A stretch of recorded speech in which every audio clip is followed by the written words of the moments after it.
Hi everyone, today we're going to talk about how to play Franz Liszt's Liebestraum, which meaning Dream of Love. So the version that you just heard is an arrangement of the original. So now let's take a look at how to play this. First, don't forget that we're going to use our front pedal throughout this piece, our sustain pedal using our right feet.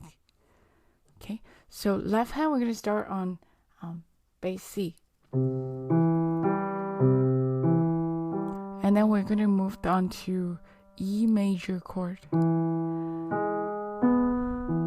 So in the Romantic period, a lot of times the composer will use the common notes to move along. So for example, the common notes between C major and E major is the note E. So we went from to E, G sharp, B. And our right hand also move that one note to G sharp and E. Now, as we go on, look at the left hand of the next two measures. That's our A major, and then it went to D major.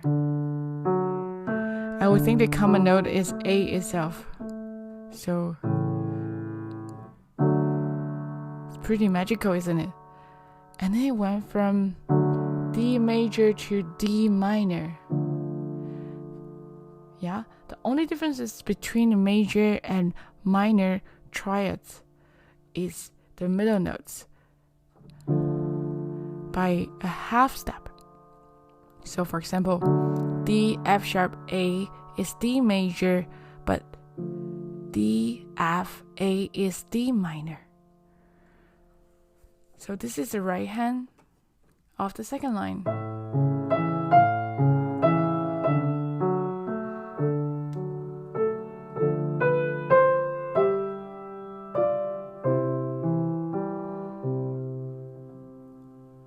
And the next section, we use a different kind of arpeggio in the left hand. So you might want to stretch a little bit. So this one is this C.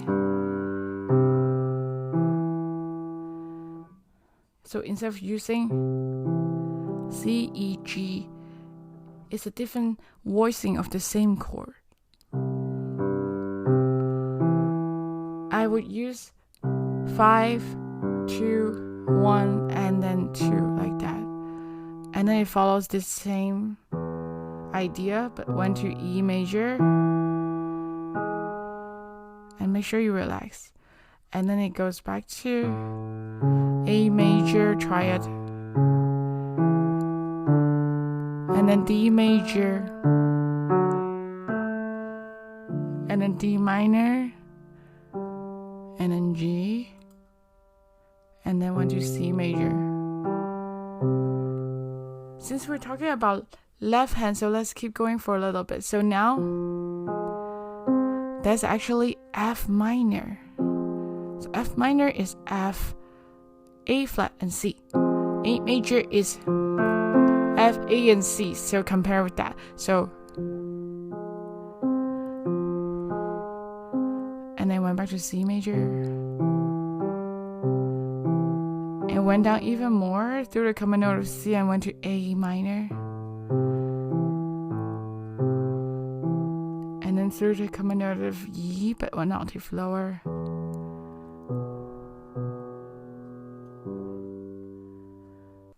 So I'm going to start from measure 7. Pick up the measure 7. Same idea of right hand, going from G and E to G sharp and E.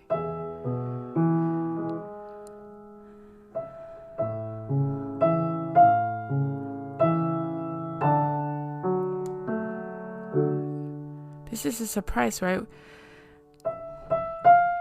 And then went to D major. And when you're playing this piece, be as legato as possible.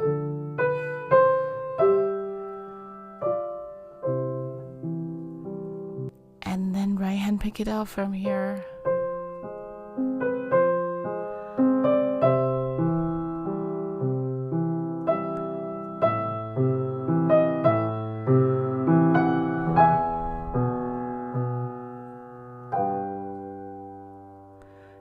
this is our friend fermata. Like we've seen it in other pieces before. So when we see that, it's like when a composer wanted to stress on that chord, and we're gonna hold it on there for like extra beats or so, and then before it goes back to the beginning.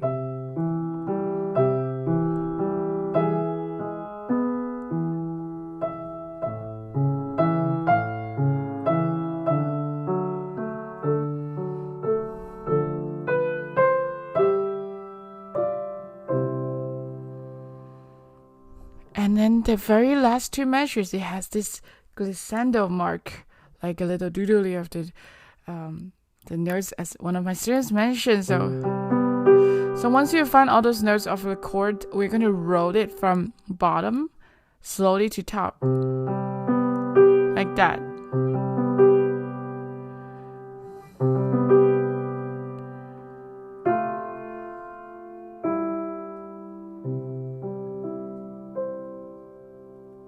Okay, hope you enjoyed the piece.